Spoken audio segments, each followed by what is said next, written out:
ഭാവിക്കും സമഗ്ര വികസനത്തിനും ജനക്ഷേമത്തിനും സഹായകമായ നിർണായക നിർദ്ദേശങ്ങളൊന്നുമില്ലാത്ത നയപ്രഖ്യാപനമാണ് ഗവർണർ ഇന്ന് നിയമസഭയിൽ നടത്തിയത്.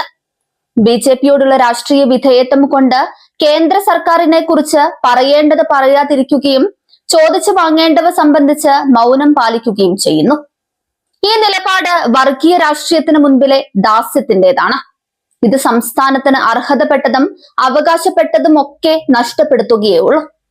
ധനകാര്യ ഫെഡറലിസത്തിന്റെ കടയ്ക്കൽ കത്തിവെക്കുന്ന കേന്ദ്ര സർക്കാർ നയങ്ങൾക്കെതിരെ നയപ്രഖ്യാപന പ്രസംഗത്തിൽ യാതൊരു പരാമർശവുമില്ല. കേന്ദ്ര സർക്കാരിന്റെ സാമ്പത്തിക നയങ്ങളെ പേരിന് പോലും വിമർശിക്കുന്നുമില്ല.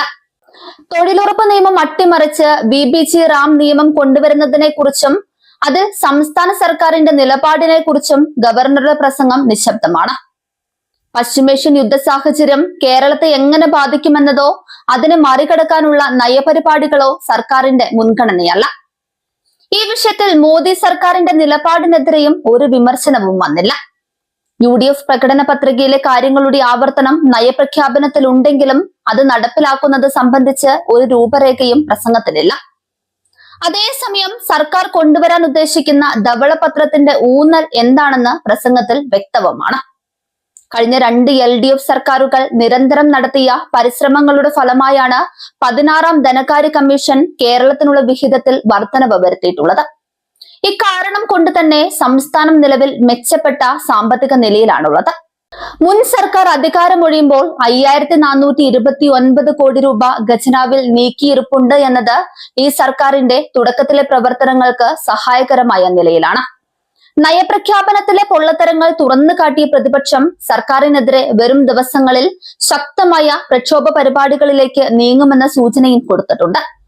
പുതിയ സർക്കാരിന്റെ ആദ്യഘട്ടമെന്ന നിലയിൽ തൽക്കാലം നിരീക്ഷണ നിലപാടാണ് സ്വീകരിക്കുന്നതെങ്കിലും കേരളത്തിന്റെ അവകാശങ്ങൾ കേന്ദ്രത്തിന് പണയം വെക്കുന്ന ഒരു നീക്കവും നിയമസഭയ്ക്കുള്ളിലും പുറത്തും അനുവദിക്കില്ലെന്ന് പ്രതിപക്ഷം അസന്നിഗ്ധമായി വ്യക്തമാക്കി.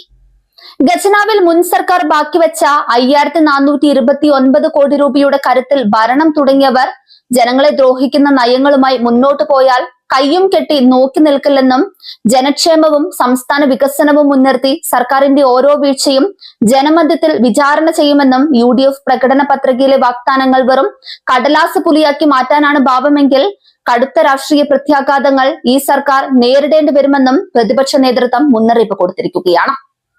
വരും ദിവസങ്ങളിൽ ധനകാര്യ ഫെഡറലിസം, തൊഴിലുറപ്പ് നിയമം അട്ടിമറിക്കൽ തുടങ്ങിയ വിഷയങ്ങളിൽ സർക്കാരിനെ കൃത്യമായി പ്രതിക്കൂട്ടിൽ നിർത്താൻ തന്നെയാണ് പ്രതിപക്ഷത്തിന്റെ തീരുമാനം.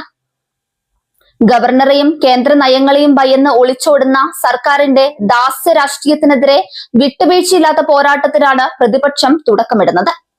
കേരളത്തിന്റെ അർഹതപ്പെട്ട വിഹിതങ്ങൾ ചോദിച്ചു വാങ്ങാൻ ഈ സർക്കാർ തയ്യാറാകുന്നില്ലെങ്കിൽ ജനങ്ങളെ അണിനിരത്തിക്കൊണ്ട് പ്രതിപക്ഷം അത് നേടിയെടുക്കുമെന്ന ശക്തമായ പ്രഖ്യാപനത്തോടെയാണ് പ്രതിപക്ഷം തങ്ങളുടെ നിലപാട് വ്യക്തമാക്കിയത്.